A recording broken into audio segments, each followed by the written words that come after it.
What's going on, everybody, and welcome to the Ask a CISSP episode of The Other Side of the Firewall, where we talk about the latest and greatest of cybersecurity news, as well as we highlight those movers and shakers and glass ceiling breakers, those people of color who've made it to the other side of the proverbial firewall. Speaking of which, today I have on Dr. Jimmy Davies. How are you doing, sir? Doing great. Great. Thank you. Awesome. We talked about it a little bit before we started, so we've been trying to sync up our schedules. I greatly appreciate your patience, and yeah, I'd like to learn more about you, as well as your background, your experience. So if you can start to break those down for me and the audience, just so we can learn a little bit more about you, and then we can carry on from there. Sure. Well, it goes back a ways, a little older. Coming out of college, didn't have any idea what I wanted to do. Right? And I got a job with Social Security Administration, decided I hated it. I wanted to have my own business. Tried a number of different things. Had a janitorial service, sold real estate, sold T-shirts, sold hot dogs at the county fairs.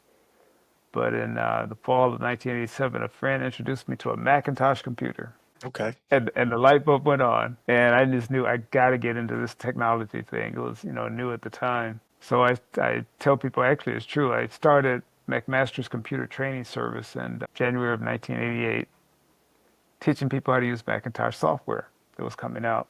But I tell people I had two problems. One, I didn't have a computer at the time. I couldn't afford one. And the second is I really didn't know how to use one, but I could afford the books. And so I would read the books, and then when people would hire me, I would learn on their computers. Well, fast forward, during the 90s, all the software started coming out, right? And no one knew how to use anything. And I grew into a business where I had to actually hire others to help me with the training jobs that were coming through the door. We were servicing 40 cities in 12 states. It grew to that point. And I realized it was growing when I was living in Virginia at the time. Every place I'd go, they're clamoring for, help.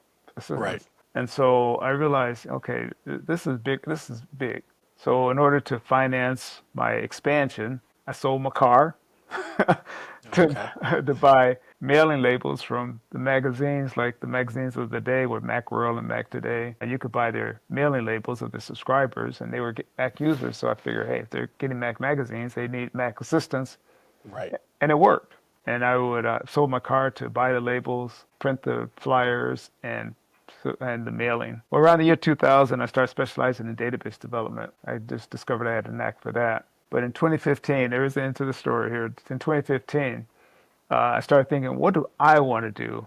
And that's when I started Every.Black. I was always helping other companies with their technology, learning how to use software, all types of software, you name it. We probably taught on it at some point. But that's when I started Every.Black, met a man by the name of Joe Dudley, who just passed away last year, of Dudley Beauty Products. Started with $10 and created an empire, bringing in over $35 million a year. Wow. And he mentored entrepreneurs. Anyone that wanted to have a business, he would mentor them. And that's when it kind of clicked that I needed to use my tech skills to help entrepreneurs, especially entrepreneurs of color, to be more proficient and efficient with their businesses. And that's what Every.Black is about, which we started officially in 2018. And we're meeting just in person each week. But once COVID happened, we went virtual like everyone else. Right. And when we went virtual, actually it was a blessing because then we could reach out to a lot more people, and we could have a lot more experts come on to mentor us or to share their expertise. And so that's what we've been doing each week. These meetings were started by a man by the name of S.P. Fuller, who did the same thing, mentored entrepreneurs. He mentored Joe Dudley. And when he passed, Joe Dudley continued it. So these meetings have actually been going on for about 90 years. Oh, wow. Okay. So yeah, there's a legacy there. We're continuing the meetings. We have the privilege of being able to use technology and do it on Zoom, so we can reach people that they were not able to reach, literally from around the world. So anyway, that's the real quick story of what I've been doing for the last nearly 40 years. No, that's teaching people how to fascinating. use software, and that led into meeting Joe Dudley and just trying to use my tech skills I've developed over time to help entrepreneurs with their technology. Right. So you're way ahead of your time. Not to age you or myself. So I was born in the 80s. Okay. Didn't have a computer. The only computers that I had around me were the one at the library, the one in the back of class, right? We play Oregon Trail on that one. Right. And then my aunt, so my aunt Dolores, she passed away over a decade ago, but she was a teacher. When I was of age to use a PC and things of that nature, so she was doing tutoring at the time. So she had Apple IIe. So like what I claim to be my first computer was an Apple IIe, right? Right. I wouldn't have my own computer until I graduated from tech school, military. So 2003, I built my first computer because Okay. that's when I actually had the money to afford parts. Right?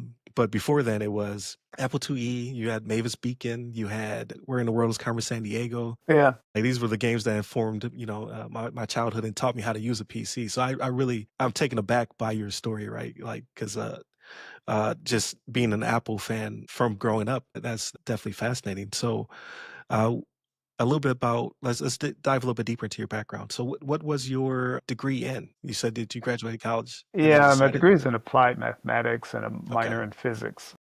And I had to tell you, like, I really didn't intend to go to school for that, but I thought I wanted to be a land surveyor, surveying property when property's purchased, or really the branch of civil engineering. And I got into by going into my junior year, midway through my junior year, and realized I don't really like this. gotcha. And so I went to my counselor at the time and I said, look, I just need to graduate. What's the quickest way to get out of school? And he said, well, you had a lot of math. And so he said, with the applied math program, a few more classes and that, said, sign me up. And I realized with a few more electives in physics, I could get a minor associates in physics. I said, sign me up. And that's what my degree was in. But again, like I said, I worked for Social Security Administration and had nothing to do with my degree. You just had to have a degree, any degree. Okay, gotcha. And I had a young family at the time and I needed the money. So I took the job.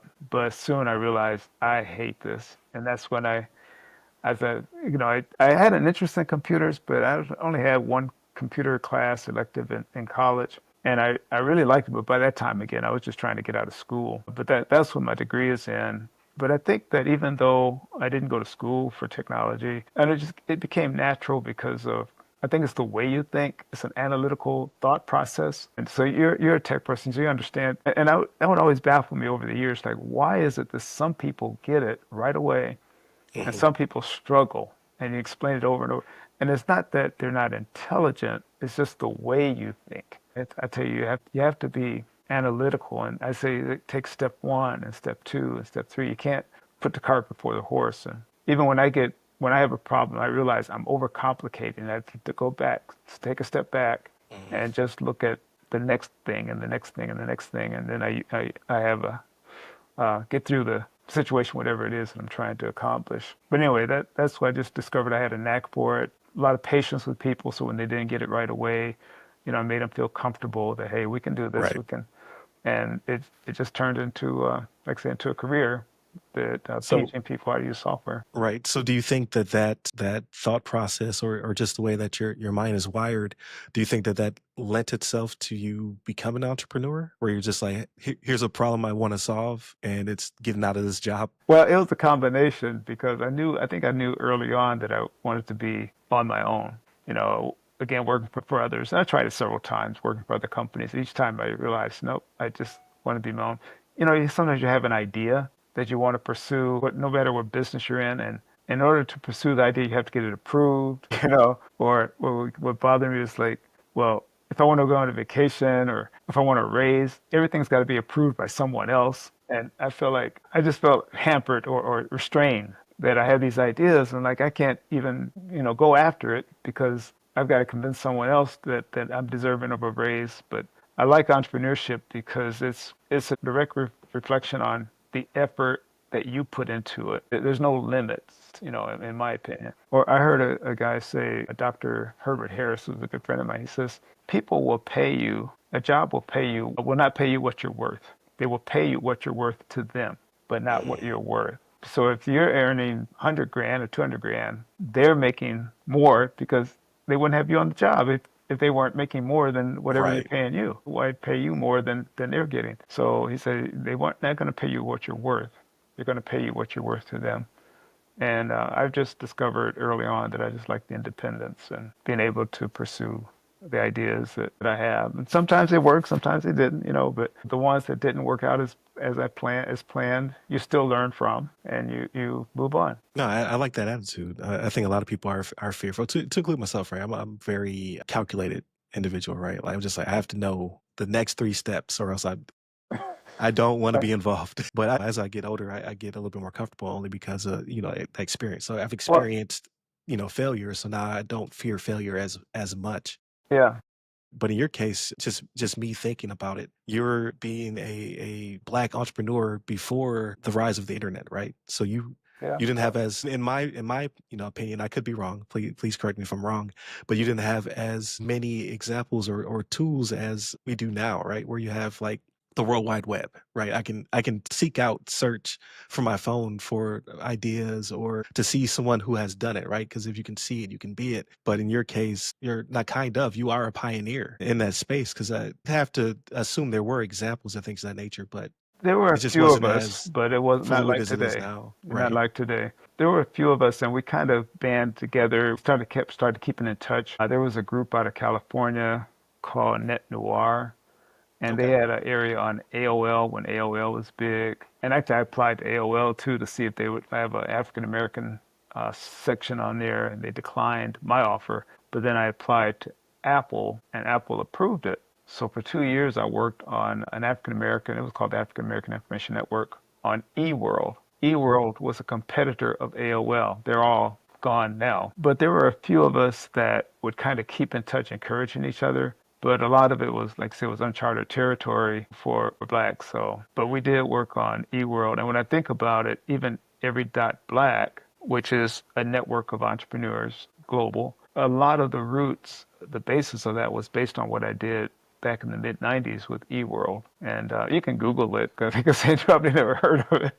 But it's called the letter E and then World, WRLD. And it was around for a couple of years, and then Apple killed it. Steve Jobs came back and killed it and said, hey, that's not what we do. We make computers. So, Gotcha. but I learned a Gotcha. lot from that.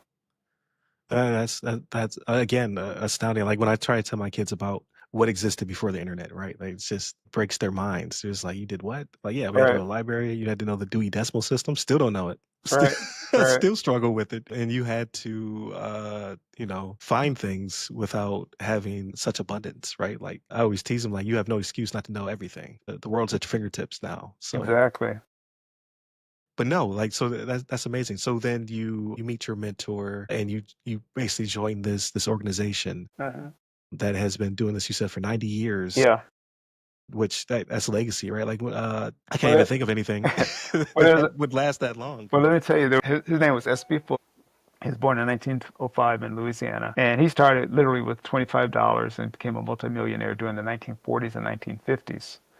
And a lot of people don't know of him, but he mentored others along the way. He mentored John Johnson of Jet Ebony magazine, helped him get started. He mentored George Johnson. I don't know if you remember, there was an Afro Sheen and Ultra Sheen back in the day. Hmm. And someone else that he mentored that people don't realize is that he mentored Mary Kay to help her Oh, get started in retail okay. sales. He mentored Joe Dudley of Dudley Beauty Products. And then Dudley continued those meetings, helping literally anyone that wanted to have their own business. But the only difference that we have is that we're able to use technology to meet people virtually wherever they may be, which they did not have that luxury. But this we use the same basic format where we actually read about entrepreneurship a little bit and have a discussion. We read a few pages of a book each week, have a discussion. We have guest speakers come on from literally around the world on different topics relating to either entrepreneurship, technology, branding, anything that the entrepreneur needs to know. And then we network. And for the last couple of years, I've really been trying to get more and more people on about AI to educate our membership about AI because out of the last 37 years I've been in the tech field one way or another, I tell people this is the biggest thing I've seen. This is huge. And I heard it said, either there'll be two businesses in the future, those that use AI and those that are out of business. Mm, It's that big. And it really is. And so I've given a couple of presentations on the use of AI to different groups. About 3 weeks ago, believe it or not, I was in Orlando and I spoke at a conference about AI. But the type of conference surprised me. They wanted to know. It was a pet conference, like okay. for dogs and cats owners and the Right. pet industry. They want to know about AI, how AI shaping the pet industry. Mm, And so I did a little research, and it is it's like all this stuff is coming out where there's AI pets and you can train them, and AI toys for pets, all kinds of stuff, right. related for pets. And then last week I was at another conference of science researchers. And again, they want to know about AI. So I tell people it doesn't matter what industry you're in, you can't be afraid of it. It's not going away. We've got to learn about it to learn how to use it. Right. No, absolutely. So I dab a little bit, right? It's a force multiplier because I told you before we started, like it may take a while for me to get all the production stuff done, but I'm army of one, right? So it's generating the graphics, it's doing the Uh-huh. transcription, the editing, captions, all the above. Right. So it definitely it's again kind of like I told my kids with the internet, like you have the ability to seek out anything you want to, and now it seems as though you'll be augmented by AI to accomplish tasks that you wouldn't normally be able to do yourself. Right. So that's awesome that you're starting to embed that within your organization as well, right? And kind of democratizing that information. Exactly. So what do you see? So you have the meeting, you're carrying on the legacy, right? So Uh-huh. 90 years in the making. How do you see the future of Black entrepreneurship being from where you started to seeing where it's currently at? Well, I see a couple of things. You know, we're not in slavery. Don't have to worry about that. We have our civil rights. We can vote. But the other thing is economic equality, and there's a huge economic inequality. And I believe that entrepreneurship is the way to bridge that gap. Mm. And I believe that technology, it doesn't matter what type of field you're in. Again, you've got to embrace technology with entrepreneurship to bridge the economic income gap. And that's where I see it going. It's um, inspiring, hopeful that I see younger people really are thinking of more about entrepreneurship than people of my generation. I was Gotcha. always told, go to school and you get a job. And you might work at that job for 30 years or whatever, 40 years, and then you retire. Right. It doesn't work that way anymore. It just doesn't. The job alone, the technology, the industries are changing so fast. The average person, I don't know, doesn't stay at a job for 30 years anymore. It's just not the case. But I can definitely see the younger generation thinking more about having something of their own versus working for someone else. And I do tell people though, it's great to get a job in whatever profession you're interested in, but go there to learn. Joe Dudley would always say, what can you learn at a position and then take that knowledge and then go out and do your own thing, learn on someone else's dime, learn from the mistakes that someone else has made and then take that knowledge and apply it to whatever it is that you want to do. So so I feel hopeful now. If we Right. can survive the next 4 years, Yeah. which is another thing in itself. But overall, though, I do see the younger people, tremendous growth, especially our black women are leading the way with in education, in business. And so the brothers got to step it up. But oh, yeah, I do feel hopeful that the next generation, future generations will continue down that path of thinking about being the owners, the job makers instead of just the job takers. Right. Absolutely. And there's so many new examples, like you said. There's a lot of people who are embracing that. You can actually seek out black products Yeah, where you couldn't before. exactly. There's several boycotts happening right now because of the whole either removal or the downplay of DEI, right? And All we've right. been mobilized more than we've ever been before. So it's kind of astounding to see the shift or the change over just the past 4 years, let alone the past 40, right? Uh-huh. So your brand, right? Every dot black. So what was the inspiration for not only the naming convention, but to make this robust community that you've Sure. Well, like I said, after working as a computer instructor and also a database developer, I was a FileMaker Pro database developer. I don't know if you've heard of FileMaker Pro. But anyway, after doing that, I started thinking like, what do I really want to do? And so I knew I wanted to have something to use my tech skills. I knew I wanted to be web-based, so my location wouldn't matter. I knew I wanted something that made money while I slept. right. I wanted something like that. And so I came up with having an organization, an association. But at the time, I didn't, I had, believe it or not, I had 12 websites up. Everyblackentrepreneur.com, Every Black Professional, Every Black Author, Every Black Speaker, Every Black Returning Citizen. You get the idea.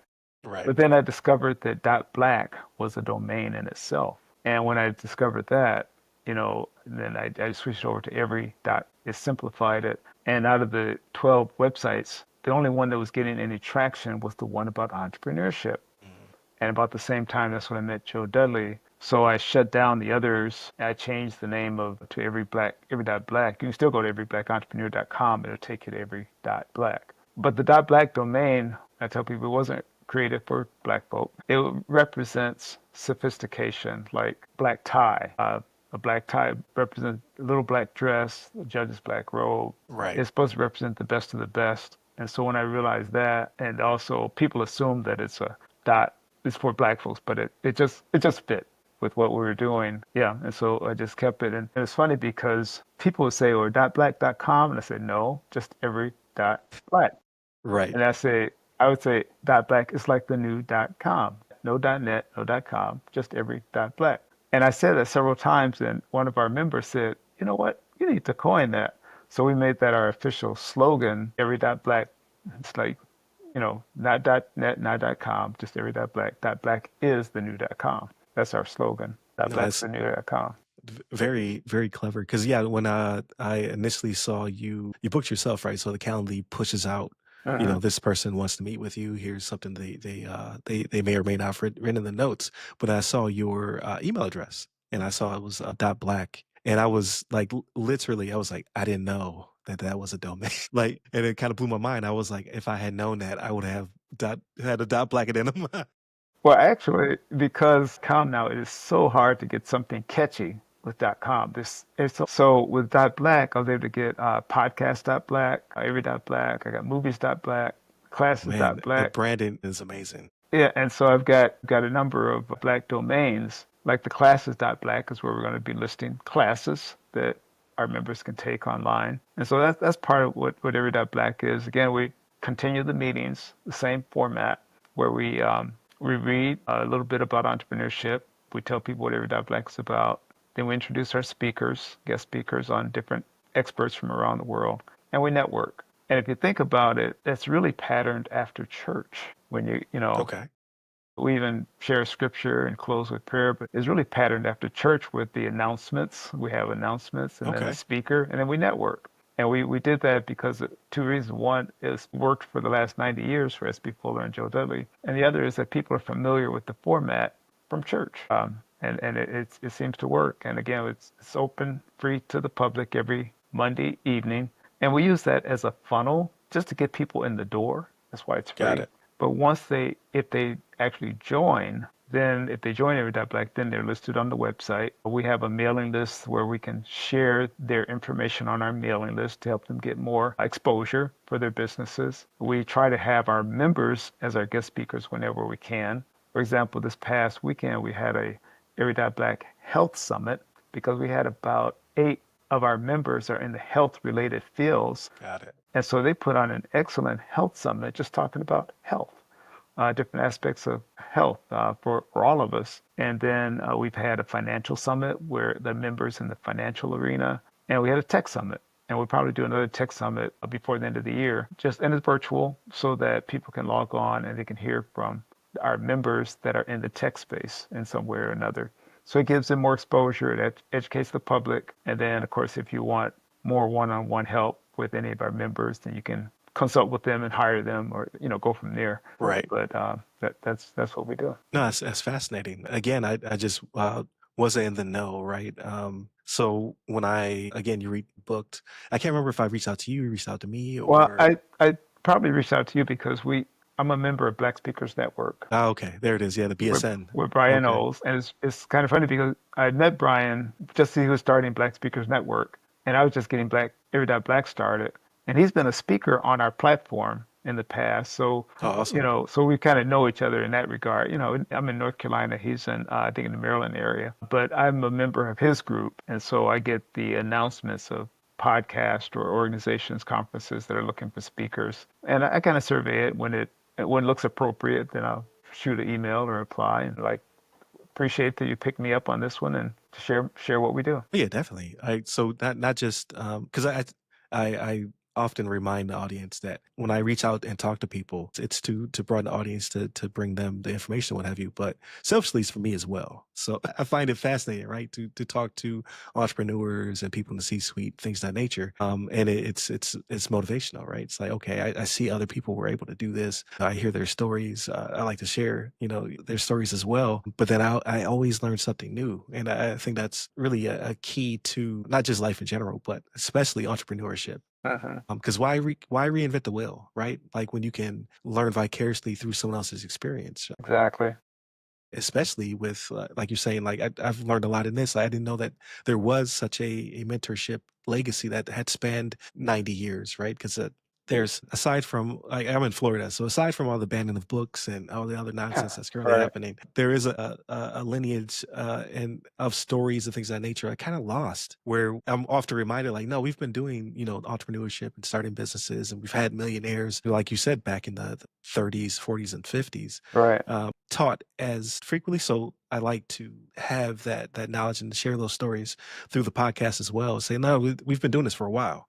It's just Exactly. it's just not being shared, or that the sharing of it is being stopped or halted by politics from time to time. So no, I find this fascinating. So again, I thank you for joining the podcast and coming on. ESN, so the Black Spirit Network has brought me a lot of amazing guests. So shout out to Brian Oates. Like he's doing Absolutely. Yeah. amazing things over Yeah, I on think that he's doing side a as great well. job.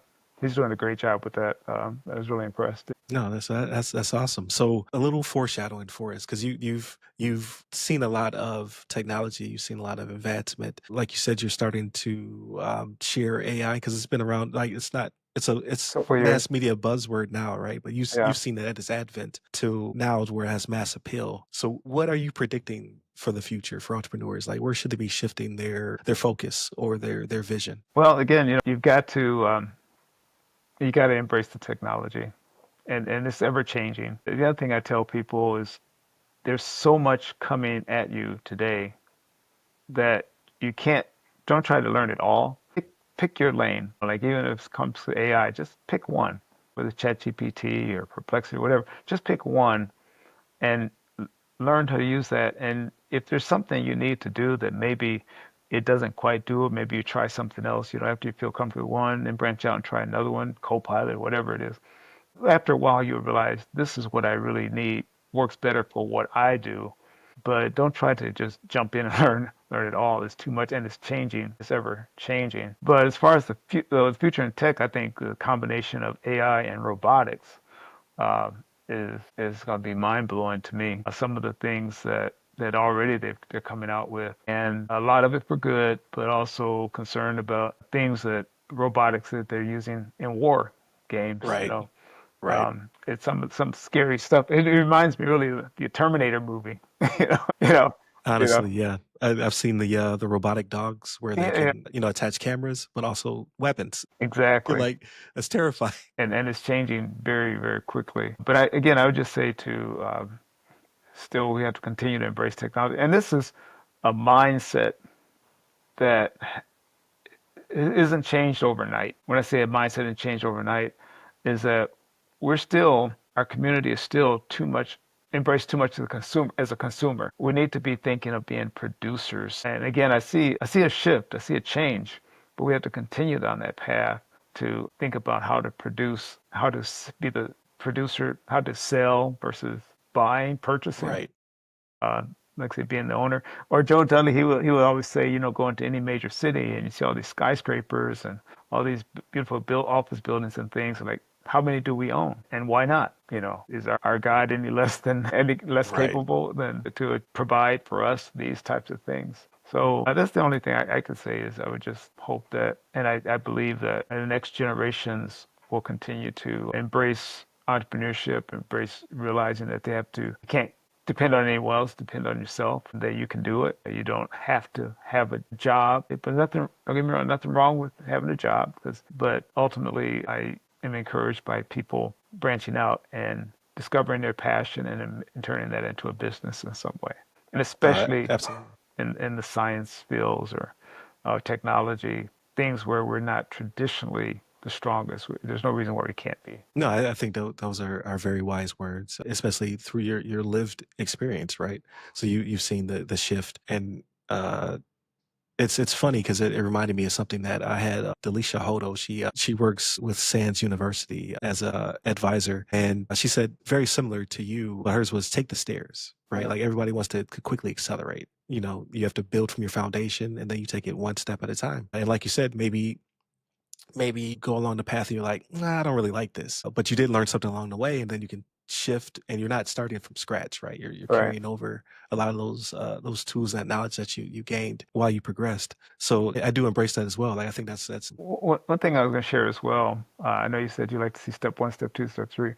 Something that Joe Dudley told me that never will forget. He goes, I'm in North Carolina. He says, can I see New York? I'm like, no, I can't see New York from North Carolina. But when I get in my car to travel to New York or a plane or whatever, I expect to get there. And when I'm driving down the road, I might run into a detour or accident or whatever. But if I run into a detour, I don't just stop and turn around and go back home. I go around the detour. That's what entrepreneurship is like. When you start the journey, you will run into detours. Now you can quit and you'll never get there, or you can find a way around it and pursue your dreams, whatever. And I found too that once you take that step, once you step out on faith to do whatever it is you want to do, at some point, I'm just meeting you, but at some point, this podcast was an idea of yours. Once you stepped out on faith, then you start meeting people, through Black Speakers Network, wherever, that has made your podcast a success. But if you had never, but you didn't know you were going to meet me, you didn't know me right, from right, Adam at the time. But if you had never started, then I would have never been on here. You would have never known me or any of the other guests. So that's how it works. It's like once you take that step, things begin to happen. Your universe begins to conform to whatever it is your passion is about. Whatever you share with the world will start to bring to you. But hmm if you don't take that step, if you don't share it, if you don't take action, which you did, and if you don't take action, then it's not going to happen. And then what really bugs me is if I have an idea and I don't take action, and then somebody else comes along and does the right, exact same thing I thought about. And you heard people say, I had that idea. Yeah, but you right, didn't take action. He did, right. or she Yeah, did, yeah. Very you true. know? Very true. So that would bug me if I had an idea and that somebody else made a success of my idea because I didn't do anything with it. Absolutely. So again, it's been phenomenal to learn your story and to learn about the organization and its lineage. But all work and no play, right? So I always like to land a podcast on what you do to enrich your own life, to relax or unwind, or just to do something outside of work, right? To take up your time. So what is that for you? Like, what are your hobbies? Well, as far as hobbies, a friend, I'd love to play chess.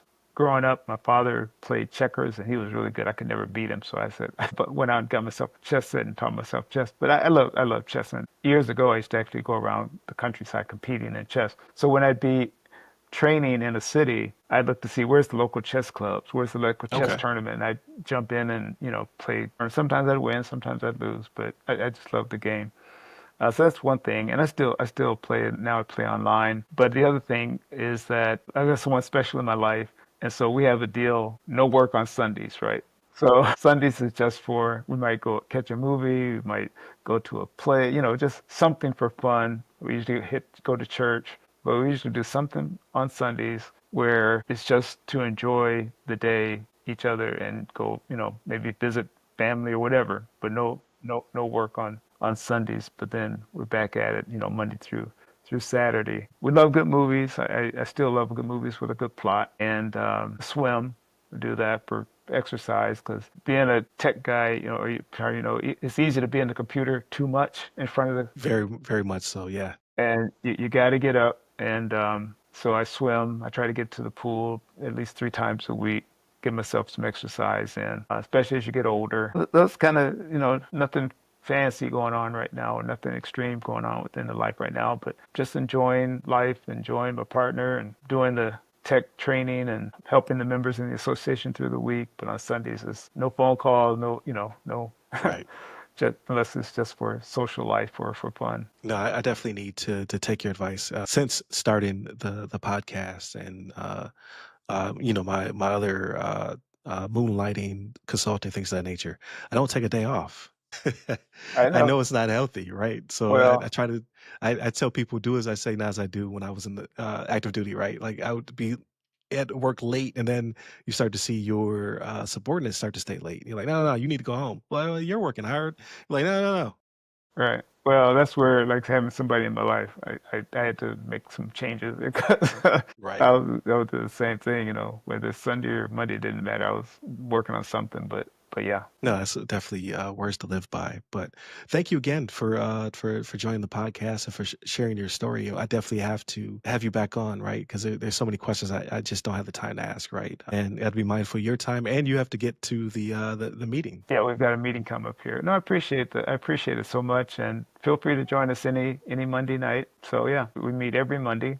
We say we're just like church. If it's Monday, we meet. It doesn't matter what Monday it is. One last bit of information I want to share with you about S.B. Fuller I thought was real interesting that I Yeah, absolutely. discovered is that during the bus boycott in Montgomery with Martin Luther King, S.B. Fuller mentioned to Martin Luther King, this is an entrepreneur of mine. He said, let's just buy the bus line and we can ride wherever we want to ride. But that's the mindset of being the owners of whatever it is. But Martin Luther King decided not to do that, not to pursue purchasing the bus line. But S.B. Fuller and some other entrepreneurs said, well, look, we just buy it and then we can ride wherever we want to ride on the bus. Right. So I just wanted to share that with you. Yeah, that's an interesting perspective on that history because Mhm. at the time, we had people who had the capital to Yeah, actually make to accomplish that, right? Not to say that things didn't work out the way that they were supposed to, or things were supposed to happen the way they're supposed to. But you never think about that. You never say, "Well, how come we didn't do X or Y or Z?" right. And I think that that can carry on to today, right? Because we look at the democratization of music, right? You have young artists who now own their masters. You Uh-huh. have, or they never joined a record label to begin with, right? They were able Exactly. to go to SoundCloud or their own platform and things of that nature. But there are a lot of platforms that don't typically like that. I say don't typically, but during this crucial time in our American history, not really feeling us. So it's like, how come we are not being more vocal about starting our own? Because there is the potential there to do so, and then how will that shift the conversation, right? And today, I mean, just my phone here. With a phone, I mean, you can reach the world. You got everything you need right in your hand that we literally did not have not too long ago. So there's no reason why we can't share our story, our message, unfiltered with the world. Absolutely. If someone wanted to join your meeting, like, so they're listening to the podcast, right? Then this will go out on a Thursday, so they're preparing themselves for the following Monday to come and like you said, come to church, come gather. Right, right. How could they reach you to be part of the meeting? Do they have to sign up beforehand, or is it just a matter of just dropping into the website? It's a Zoom call. Like what are they Yeah, looking? on the website, there's a link to register. You just go to every.black and you'll see networking as one of the links. And under networking, the mastermind meetings. On the first Monday of each month, we have an international meeting, which we purposely have speakers from somewhere from around the world. The other Mondays, we usually get speakers from the US. But once you register, you're on our mailing list. And we only send out one email a week. I don't blast people with email, but let them know who the speaker is and also the link to join the Zoom meeting. And then yeah, just from that point on, just show up at 7:50 p.m. Eastern Standard Time. The reason we do 7:50, the meeting actually starts at 8, but we always have what we call an early bird video at 7:50. And if you come at 8, you'll miss the early bird video. It helps to get people there on time, right? Gotcha. Okay. And so we always have some little special treat. And actually, this week, the early bird video is going to be explaining tariffs, how tariffs work and are affecting you. Gotcha. So we try to have something early bird video, something inspirational, in this case, educational, something to just kind of kick the meeting off. No, outstanding. So, yeah, thank you again for coming to the podcast. I can't wait to speak with you again and join a session. So it won't be today, like because I'm recording this on a Monday for people behind the scenes, because my wife would kill me. But All right. I don't record every Monday, right? So now I have something to look forward to. Like, I should join a session and find out more. So, no, thank you for that. Well, thank you. I really appreciate you inviting me to be your guest today. Yeah, absolutely. And we'll definitely stay connected. For those who are joining us for the first time, right? So Monday, Tuesday, our topics on the other side of the firewall. Wednesday, we do a discussion. Thursdays, Ask a CISSP when I have a guest willing to sit here with me for almost an hour and just break down their experience, their background, their legacy, and then any ongoing initiatives they have, right? Those movers and shakers and glass ceiling breakers, those people who have decided to, like you said, step out on faith and start their own journey. And then Fridays, everything else is nonsense. It's nonsense related, right? We try to unwind and talk about movies, books, games, our families, and vacation, things of that nature. So definitely hit up all the websites that go by our name, The Other Side of the Firewall, The Other Side of the FW, or Ask a CISSP. You can find me on social media. I'm usually more reachable on LinkedIn than anything else at RyRy Security Guy. That's RYRY Security Guy. And where can they find you, Dr. Davies? Sure. Again, every.black, www.every.black, and every.black. My email is just Jimmy, Jimmy, at every.black. Very simple. And my number is 919-265-8045. And we're also on LinkedIn, we're on Instagram and Facebook. I was on Twitter, but I had to get off of that. Right. So we're no longer on Twitter or X now. Got you. All right. That's perfect. So thank you again for everybody who tuned in. Stay safe, stay secure.